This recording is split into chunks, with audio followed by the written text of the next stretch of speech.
Welcome to Kit Katastrophe. My name is Kit, and today we'll be taking a look at Transformers Studio Series Voyager Class STARSCREAM number 21. This figure came out in 2018 as part of Wave 4 of the Voyager assortment, and is a repaint of Studio Series Voyager Class STARSCREAM number 06, and represents his appearance in the 2009 film Transformers Revenge of the Fallen. STARSCREAM naturally turns into a licensed Lockheed Martin F-22 Raptor tactical fighter aircraft done up in the strange Cybertronian tribal tattoos STARSCREAM wore in both Revenge of the Fallen and Dark of the Moon. The sharp lines and the smooth curves of this monster are amazingly slick, and the undercarriage is fairly sleek for a Transformer. Whatever your thoughts may be on the tattoos, I think they're rendered wonderfully and in amazing detail, giving him a nice textured look.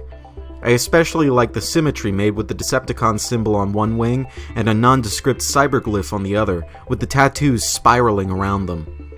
One of these days, however, I'd like to try to hunt down the original tattoo-less version of Studio Series STARSCREAM for a regular jet mode, even if I don't mind the tattoos all that much. Strangely, STARSCREAM features some dark brown plastic at the nose cone and what I assume to be an air brake that should be the same color as the rest of him, but were most likely just gang molded with the central hinge in the engines. I don't mind the nose cone being a different color, but the air brake breaks up the look something mighty. STARSCREAM doesn't have much going for him in this mode in terms of action features besides retractable landing gear, and the saw blade accessory he comes with can be stored under the engines or in any of the multiple 5mm ports on the underside. STARSCREAM's transformation reveals the true nature of the beast. Instead of being an entirely new mold, STARSCREAM borrows all of his engineering from the Dark of the Moon Deluxe class figure, only blown up considerably and featuring quite a few more locking points.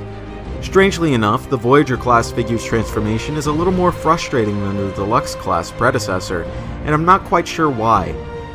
Since this figure is essentially a blown-up version of the Dark of the Moon figure, I can't shake the feeling that I'm handling a knockoff even though the plastic used feels of a higher quality than the original, at least to my layman hands. The only differences in transformation are that the flank panels have an extra set of panels to flush out the torso, and the hands themselves twist into position instead of the entire forearm. Say what you will about Dorito Scream, but Studio Series STARSCREAM captures his robot mode design very well, at least at a retail budget.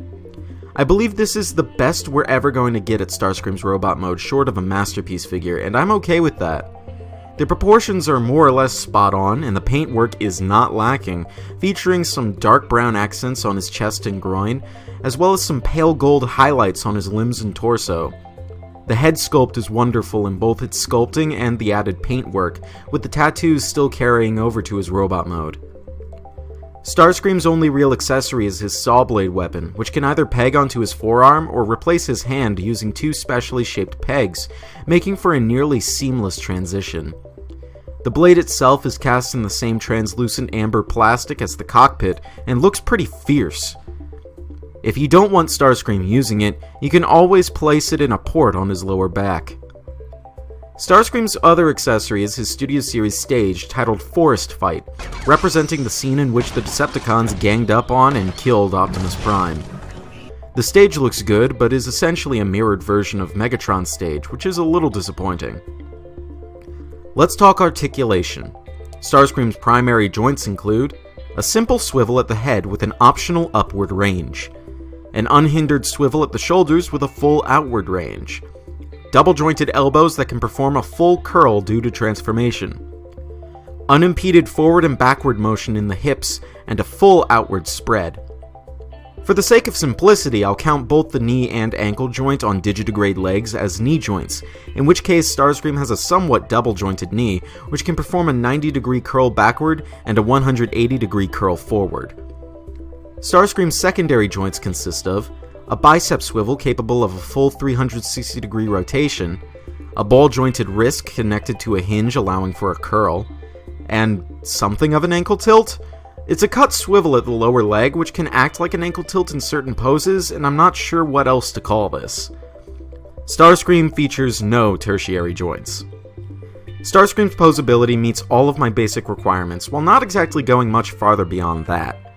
However, the joints he does have allow for effective help in making the poses he can perform feel that much more natural. Studio Series Starscream is a very good figure, there's no denying that. From a very good jet mode to a very limber and good-looking robot mode, albeit with a somewhat frustrating at times transformation, this figure provides the definitive version of Starscream at retail, at least to scale with other figures. I'm well aware of the leader class Starscream from Hunt for the Decepticons. This has been Katastrophe. It's time to transform and roll out.